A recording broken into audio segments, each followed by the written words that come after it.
Session start first. EVCL chapter 5 FDI आप भी अपना लर्न कर लिए, मैं अपना सेशन स्टार्ट कर रही हूँ. ठीक है, start 1 2 3 select start. FDI investment in equity instrument by person resident outside India in unlisted Indian company. Investment in Indian listed company of 10% or more of post issue paid up equity. Once it is considered as FDI, subsequent fall in holding does not change the status. अगर आप ये FDI जब तक करना चाहते हैं साथ साथ मेरे साथ लर्न तो आप कर सकते हैं. ठीक है, investment in equity instrument by person resident outside India in unlisted Indian company. तो पहला पॉइंट क्या है? पहला पॉइंट है investment in equity instrument by person resident outside India in unlisted Indian company. Investment in equity instrument by person resident outside India in unlisted Indian company. Investment in equity instrument by person resident outside India in unlisted Indian company. Second point, investment करना है किस पे? Indian listed company of 10% or more of post issue paid up equity. Investment in Indian listed company of 10% or more of post issue paid up equity. Once it is considered as FDI, subsequent fall in holding does not change the status. तो पहला point है investment in equity instrument by person resident outside India in unlisted Indian company.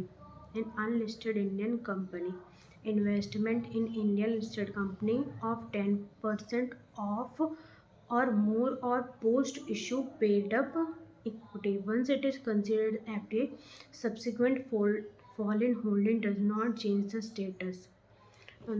तो इसमें 3 point है FDI में ना. पहला point है investment in equity instrument by person resident outside India in unlisted Indian company. Second point है investment in India listed company of 10% और more in of post issue paid up equity. अगर आप FDI नहीं कर रहे हैं तो आप म्यूट आवाज़ को बंद करके और मेरे साथ पढ़ सकते हैं आप कोई दूसरा चैप्टर. अगर FDI कर रहे हैं तो फिर मेरे साथ याद कर सकते हैं. Okay,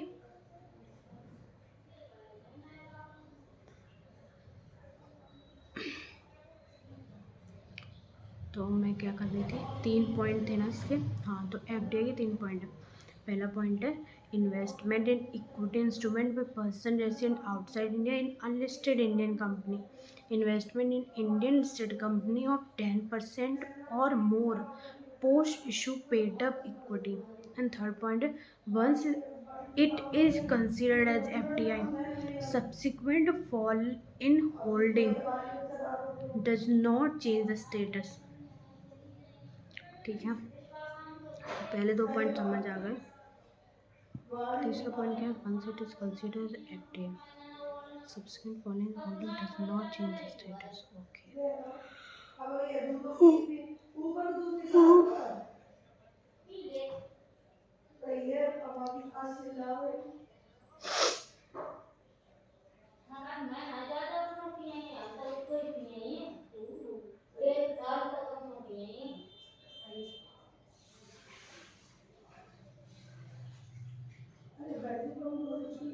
investment in equity instrument by person resident outside India in unlisted Indian company.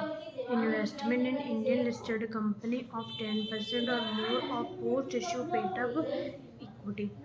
आप अगर चाहते हैं कि मैं आपके साथ पढ़ूँ तो लाइव मैं कर दूँगी. आप टाइमिंग बता दीजिए, चैप्टर जो बताना चाहे, जो पढ़ना चाहे वो बता दीजिए, मैं कम्यूनिटी पोस्ट कर दूँगी. तो आपका जो सजेशन आएगा मैं उसी डेट पर लाइव ले लूँगी, आपके साथ पढ़ लूँगी, आप भी मेरे साथ पढ़ लें, ज़्यादा लोग इकट्ठे होंगे।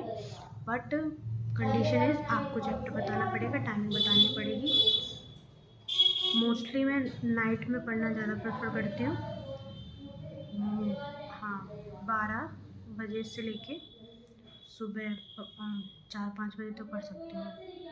बट लाइव जो बात है ना, तो लाइव तो 12 से 2 मोस्टली बच्चे 2 बजे तक सो जाते हैं, मैं भी सो जाती हूँ ना, तो 2 बजे तक सही रहेगा। 2 घंटे पढ़ेंगे, मस्त एक चैप्टर याद हो जाएगा, और अगर छोटे छोटे हुए तो 2 चैप्टर याद हो जाएंगे, है ना। और जो प्रैक्टिकल पसंद करते हैं वो प्रैक्टिकल का एक चैप्टर तो कर ही सकते हैं 2 घंटे में आराम से। हाँ,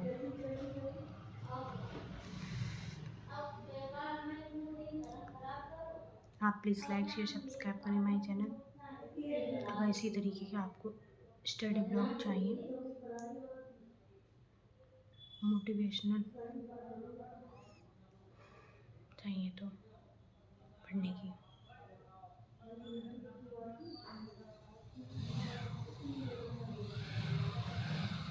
तो बैक टू स्टडीज़।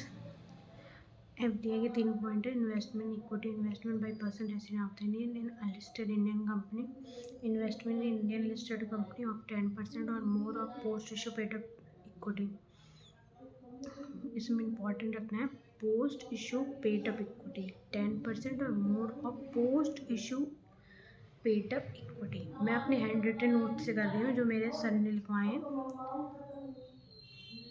आप अपने हैंड रिटन नोट्स ओपन करिए, उससे याद करिए। Investment in equity instrument by person resident outside India in unlisted Indian company. Investment in equity unlisted investment in equity instrument by person resident outside India PROI in unlisted Indian company.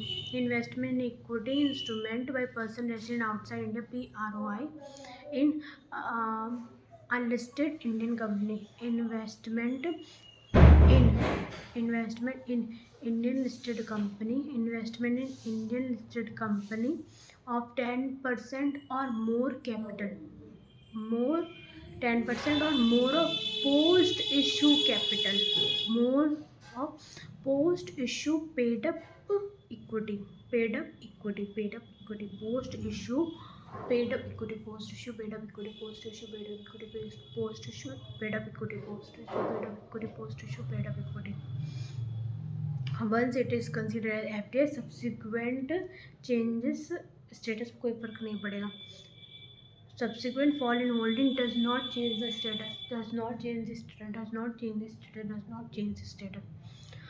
Once it is considered as FDI, subsequent fall in holding does not change the status. Does not change the status. Does not change the status. Does not change the status. Does not change the status. Does not change the status.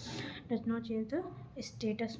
दो FDI foreign direct investment. हम chapter क्या पढ़ रहे हैं 5, जिसका नाम है foreign direct investment. Foreign direct investment सबसे पहला 3 पॉइंट है इसमें इंट्रोडक्शन में। सबसे पहले कि जो इन्वेस्टमेंट है वो कहाँ करूँगी, इक्विटी इंस्ट्रूमेंट पे by person resident outside PROI in unlisted Indian company. फिर investment by Indian listed company of 10% or more of equity paid up post issue paid up capital paid up equity once it is sorry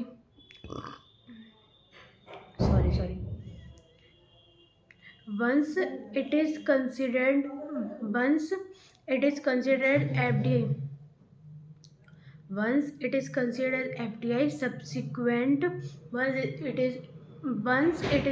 FDI, subsequent changes cannot change status. One subsequent fall in holding does not change the status. Subsequent fall in holding does not change the status. does not change the status, does not change the status, does not change the status, does not change the status, does not change the status, does not change the status, does not change the status। ये 3 point मुझे याद होगा। चलो आँख बंद करके कर रही हूँ याद। तो पहला पॉइंट क्या है, हम क्या पढ़ रहे हैं, चैप्टर पढ़ रहे हैं फॉरेन डायरेक्ट इन्वेस्टमेंट। और फॉरेन डायरेक्ट इन्वेस्टमेंट का इंट्रोडक्शन में 3 पॉइंट हैं। सबसे पहला पॉइंट बताइए, इन्वेस्टमेंट। आप भी याद करिए, मैं थोड़ा सा वॉशरूम के आती हूँ, आप भी जाइए। सॉरी।